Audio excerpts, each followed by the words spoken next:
This is Sky with Smart Poker Study. I'm going to help you improve your poker skills through the smart use of willpower. Gambate! Yesterday, you said tomorrow, so just do it! Make your dreams come true! Just do it! To help you take notes with today's episode, go to the show notes page, smartpokerstudy.com/pod529. So the idea for this willpower and poker episode comes from one of my favorite books, The One Thing by Gary Keller and Jay Papasan, and then specifically Chapter 7, Willpower is Always on Will Call. That's actually a myth that they dive into with this one right here. And as I was rereading this, I'm rereading this for like the fifth time, this whole chapter just struck me as the perfect thing to discuss to help you and to help myself as well improve our poker strategies. So the very first thing I want to cover is this old saying. You guys have heard this before: where there's a will, there's a way. You think that if you just have this desire to do something, that you can push yourself to do it no matter the circumstances, right? But one of the things they talk about in this book is that this is not necessarily a true statement. It feels true. It's really easy to just say this statement, where there's a will, there's a way, but not necessarily here. The intention might be there, but the willpower, the energy, the drive to actually do it sometimes isn't. And I would imagine you guys suffer from this just like me. A lot of you are working 40-hour, 8 to 5, Monday through Friday jobs, and you think to yourself, man, I really got to study more poker. Tonight, after work, before dinner, I am going to study for 30 minutes, I'm going to play for an hour, then I'll eat dinner. And then what happens? You've drained all of your energy through working, your willpower is at its lowest, you just come home, you had that initial idea, I'm going to study and play, but then you fail to do it because you just can't be motivated enough. You don't have that willpower to put into playing and studying poker right then. And I have suffered from this a billion times in life, right? So I would imagine a lot of you have as well. The truth is, willpower isn't on will call. You can't all of a sudden decide at any time on any day, say, I'm going to study right now. I'm going to go for a jog. I'm going to exercise. I'm going to play some really good A-game solid poker. It doesn't work that way. You need the energy. You need the willpower there to push yourself to do your best. Now, willpower, it is a limited resource, but it is definitely rechargeable. Kind of like the battery on your cell phone. It's at the beginning of the day, right? You charge it overnight while you were sleeping. That battery's at full power, 100%. But through the day, as you're doing your stuff, that battery is slowly draining in your cell phone. Well, your body is the exact same way. There are things that recharge your willpower, specifically taking a break here and there throughout the day, resting, whether it's taking a nap or going to bed at night, or eating food after a meal, after lunch or a dinner. Sometimes that gives you a little bit of jolt of energy, and then you can have some willpower to get stuff done that you want to get done.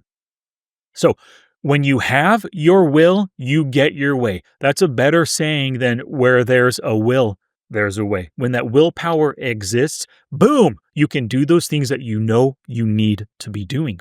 Willpower timing is key right here. I want you to think right now, when is the best time of day? Let's imagine you have to do something important, the most critical part of the day, the most critical thing that you want to get done today. When should you do it? Might be different for everybody. You might have a different clock than me. Maybe you're a night owl and you love getting to work at 9 p.m. at night before you hit the sack at midnight, and that really works for you. Awesome. Me, I'm a bit different. I'm a morning person for sure. I get my most important stuff done as early as possible. Like right now, I'm looking at the clock. This is 10 a.m. that I'm recording this video. If I put off recording this for 1 or 2 p.m., it's not going to get recorded. And it would wait until tomorrow morning. I guarantee, I know myself. I know where my willpower is on the rise, when it's plateaued maybe, and when it's been decreasing. When you want something done, do it when your willpower is at its peak, whenever that is for you. And generally, right, because willpower recharges after rest, usually in the morning. For most people, you've got that good willpower. Now, here's a really interesting study that they discussed in this book, Willpower's Impact on Paroles. I'm going to read this section to you right here. And actually, let me show you this graph. This is a graph that references what I'm about to read you. The researchers of a certain study done at Stanford, they researched the Israeli parole system. They analyzed 1,112 parole board hearings assigned to 8 judges over a 10-month period. The pace is grueling. The judges hear arguments and take about 6 minutes to render a decision on 14 to 35 parole requests a day. And they get only 2 breaks, a morning snack and a late lunch, as you can see on this graph right here. And for those listening to the podcast, show notes page, smartpokerstudy.com/pod529, you can check out that screenshot. They only get 2 breaks, a morning snack and a late lunch to rest and refuel. The impact of their schedule is as spectacular as it is surprising. In the mornings and after each break, parolees' chances for being released peak at 65%.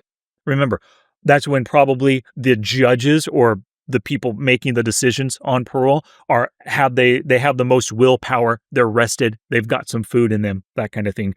And then the parolees' chances plunge to near zero by the end of each period. You can see near 60% at the beginning of each high willpower period, and then boom, it slowly levels off right there.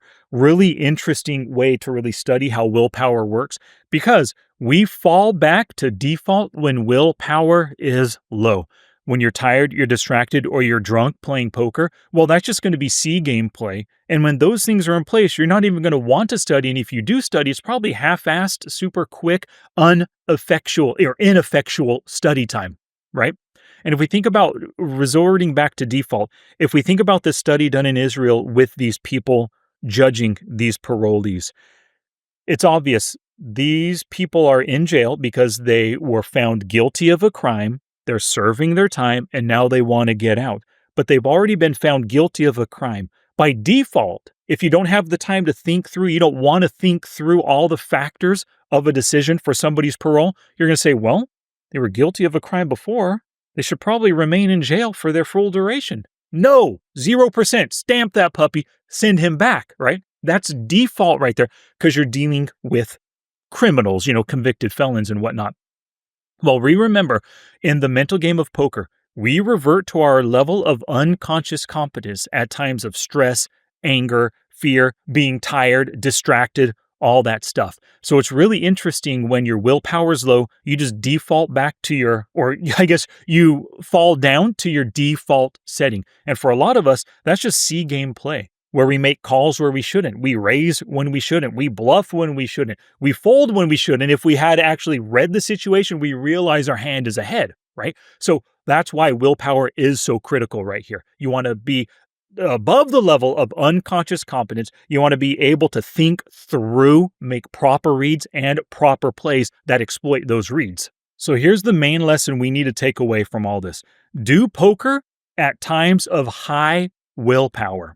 Be aware of your willpower when it wanes, when it's waxing and it's at its highest point. Like I said before, for me, that's early mornings, and generally afternoons and evenings. If I try to study or if I try to play poker, I generally don't get out of that time that I want. I would rather do other things to help me out just in life, maybe with my business, editing a video like right now. Like I said, I'm recording this at 10 a.m. I'll probably edit it because it takes a little bit less brain power after lunch, 1 or 2 p.m. or something like that. Same thing with poker for me. I'll play in the mornings so I can play at my top level. I want to play A game, not C game poker. So what taxes your willpower? All of these things are poker related. When I saw this list in the one thing, it's right here on page 70. What taxes your willpower? Let's take a look at these items right here. And they're all related to poker as well. Implementing new behaviors. Absolutely. You learn a new strategy while you're watching a video, reading a chapter. You want to practice it. Your willpower is low. Are you going to remember it? Are you going to be able to spot the circumstances, the aspects that are in place to use that strategy? Probably not. Filtering distractions? Well, when your willpower is low, you might have YouTube on in the background to help occupy your mind while you're playing or studying. That's not good for you. Resisting temptation. Oh, it is so hard to find the fold when you're distracted or you're tired or you're not just actively thinking through the situation. Suppressing emotion. Anger rises, tilt rises as well, as we know, when you're tired, cranky. Restraining aggression. I cannot tell you how many times, and recently I talked about the bluff gone wrong tag that I use, and I reviewed an ace-king suited hand, and yeah, Sometimes when I'm distracted and not playing at my boast, if I'm not playing at my best, I cannot restrain aggression. I get too bluffy, too many check raises, too many shoves and whatnot, spewing chips at my opponents, right? It's just it's another it's another mental game aspect that goes along with anger and tilt for me. Spewing chips, right, through aggression. Suppressing impulses. Yeah, kind of goes along with restraining aggression, right? It's really hard to suppress your impulse to call when you have a gut shot on the flop, even though it's a weak gut shot and your opponent is strong in position still, betting three-quarter pot, whatever the circumstance.